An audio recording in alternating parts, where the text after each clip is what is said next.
TJ Watt has just become the highest paid non-quarterback in NFL history, signing a $123 million extension, and this is changing the way that the NFL is going to operate. TJ Watt is getting $108 million fully guaranteed. That is more money than some quarterbacks make. And the way that it went down, it is going to change the way that players negotiate their contracts for years to come. So stick around, we're going to talk about why this is more than just one player getting paid and why it is the future of the NFL. Before we jump in, make sure you're hitting that subscribe button and the bell notification so you never miss a video. And if you want to talk about contract negotiations or anything to do with sports, make sure you're joining our Discord server. We would love to have you there. We talk everything sports, gaming. We would love to add you to our community, and we can just be up at 2:30 in the morning just rambling about random stuff that's going on in sports. So make sure to hit the link in our description and join our community. Now let's talk about this insane contract and how it's going to change the NFL. Let's just start it off. TJ Watt, he signed a 3-year, $123 million extension with the Pittsburgh Steelers, and he's going to have a cap hit of $41 million per year, which is again making him the highest paid non-quarterback in NFL history. Where it gets crazy is that he's making $108 million guaranteed, so even if he plays bad, he gets injured, the Steelers have to pay him out that money. Put this into perspective, TJ Watt is now making more money than Myles Garrett's $40 million per year and Jamar Chase's $40.25 million per year. And this is just the way that the NFL is changing. These elite non-quarterbacks are making their money. And get this, TJ Watt, just from this contract extension alone, will almost be making more money than his brother did, JJ Watt, throughout his entire 12-year career. TJ Watt is projected to make up to $255 million when his career is all said and done. That just shows you how much the market has exploded in the NFL. It's gotten crazy. The Steelers have never given out this much guaranteed money before. They have always been very conservative with their contracts, but I think this shows that the Steelers are all in on the 2025 season, and it also shows how valuable TJ Watt is to them.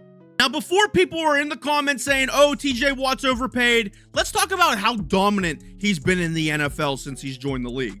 TJ Watt has won Defensive Player of the Year in 2021. He is a 7-time Pro Bowler, a 4-time first-team All-Pro, and he also has the league-tied record for sacks in a single season, tied with Michael Strahan. This guy is just dominant when he's on the football field. Since entering the league in 2017, he has led the league in sacks, and he is the first player since 1982 to lead the league in 3 separate years in sacks. He is also the second fastest player to reach 100 sacks in a career, only behind the legendary Reggie White. But it's not just TJ Watt's sack numbers. This guy is elite at turning the ball over. Last year, he led the league in forced fumbles with 7, and throughout his entire career, he has 33 forced fumbles, which is the most among active players. The Steelers' defense last year was tied in a league lead for takeaways and forced fumbles with TJ Watt on the field. The Steelers' defense gets so much better when TJ Watt is playing. He makes everybody around him better, and he makes teams have to double team him, which opens up a lot more on the defensive side of the ball for the Pittsburgh Steelers. Now, here's where things get interesting. This deal shows that there is a power shift in the NFL. TJ Watt skipped mandatory minicamp, which is a big deal because it is mandatory for a reason. Instead, he was posting peace signs on his Instagram, having all of Pittsburgh freaking out, thinking that he was leaving the team. And this was putting pressure on the Pittsburgh Steelers, and they had to get a deal done before training camp because this was going to become a major distraction. They had questions coming in from left and right saying, are you going to trade TJ Watt? Are you going to get a deal done? And they also knew that TJ Watt was willing to hold out in this situation. Now, TJ Watt did say he wants to be a one-helmet guy when it comes to his career. He wanted to stay with the Pittsburgh Steelers, but he used every bit of leverage that he had, and this is just the new wave of the NFL. Players are not taking hometown discounts anymore. They're realizing that their careers are short, the game is dangerous, and they need to maximize their profits while they can stay on the field. And this is the kind of stuff that I would love to talk to you guys about in our Discord server. Let's talk about contract negotiations. Let's talk about who's overpaid, underpaid. I would love to have you guys in our community. Again, hit that link down below. Join the Discord server. Now, this contract is part of a massive shift that is going on in the NFL. You have Myles Garrett, Jamar Chase making crazy money, Justin Jefferson. This is just the new wave of the NFL. Non-quarterback salaries are exploding, and you're just going to have to get used to that now if you're an NFL owner. Now, why is this happening? Well, first, because the salary cap is going up every single year, which means these elite players are going to get paid what they deserve. Secondly, teams are desperate for elite talent. One or two good players can completely change your season, so these teams are trying to get as many of those guys on the roster as possible. Third, and this is the biggest one, there was actually evidence that NFL owners were working together to keep guaranteed money low. The NFL Players Union filed a case against this. They ultimately didn't win, but there was evidence to show that all owners were in cahoots to keep guaranteed money lower so everybody could get paid less. Meaning that these elite players had to fight tooth and nail for every last penny because the system was working against them. But this TJ Watt deal is now creating a domino effect where you're going to have players like Trey Hendrickson and Micah Parsons possibly making up to $45 million per year because the cap's going up, and now they're trying to leverage as much money as possible out of these teams. The NFL is turning into a salary cap arms race, and these teams better get ready if they want to keep their elite players. So what does this mean for the Pittsburgh Steelers and them signing TJ Watt? I think this proves that they are completely all in on the 2025 season. They got Aaron Rodgers, they traded for DK Metcalf, they traded for Jonnu Smith and Jalen Ramsey. This is just them throwing everything at the wall, hoping it sticks to win a championship in 2025.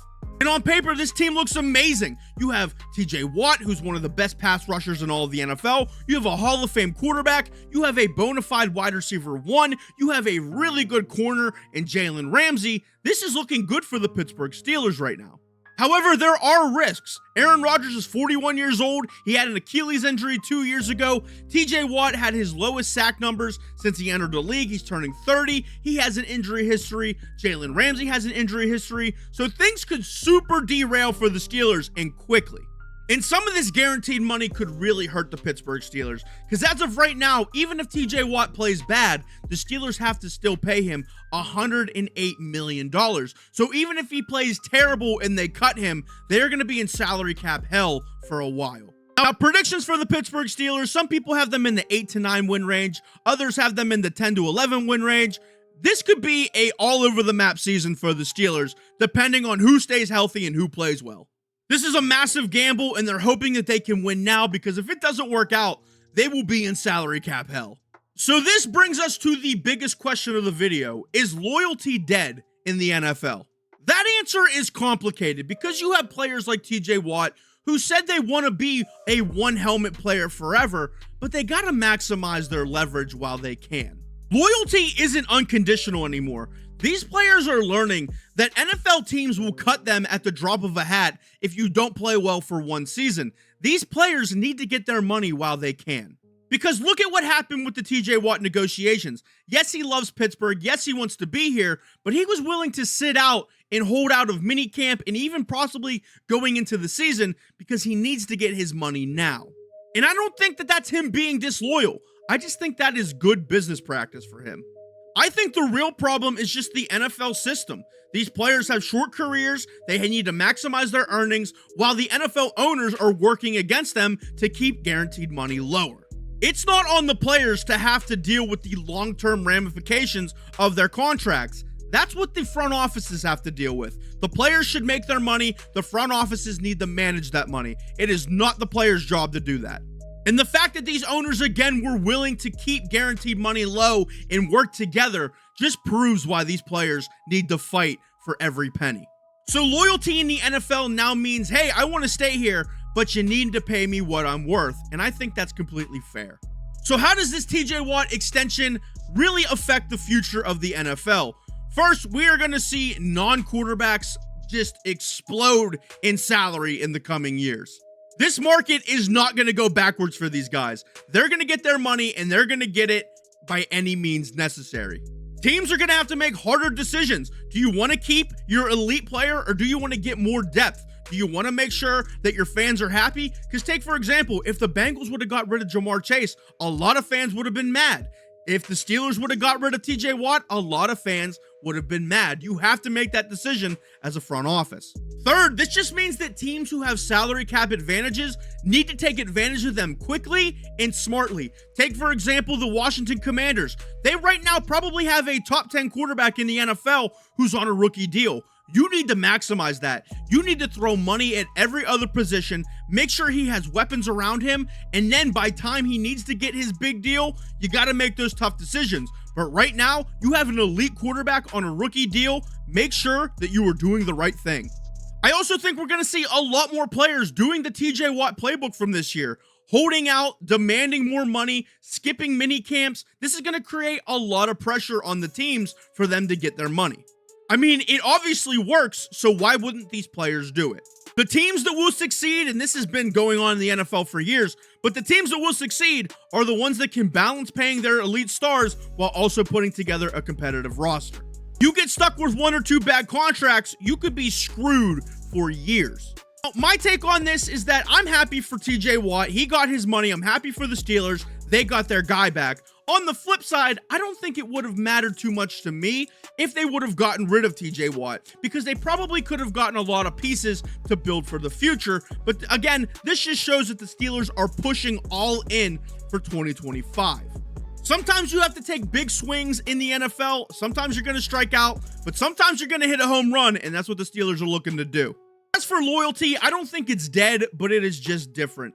Players are just going to do different negotiation tactics to make sure they get their money.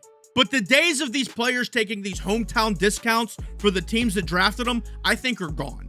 I think the real winners in this situation are the players. They get to maximize their career earnings. They have all the leverage now, and team owners, they need to adjust. So this is more than just about TJ Watt getting a large extension. This is just about a power shift in the NFL with everything going on the side of the players. You see what's going on with Shamar Stewart. He doesn't want to play for the Bengals because of something in his contract. He just won't play. Micah Parsons, he's probably going to do the same thing that next year when he needs to get paid. He's going to hold out. He's going to force Jerry Jones to open up the checkbook, give him a lot of guaranteed money. It works. I don't see why he wouldn't do that.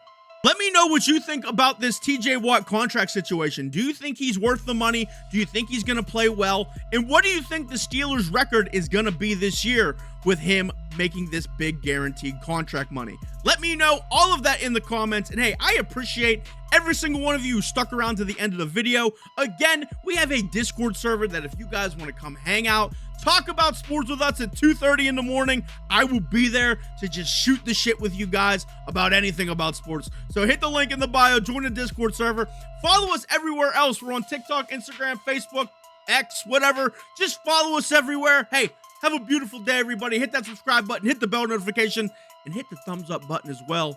Have a beautiful day, everybody. Peace out.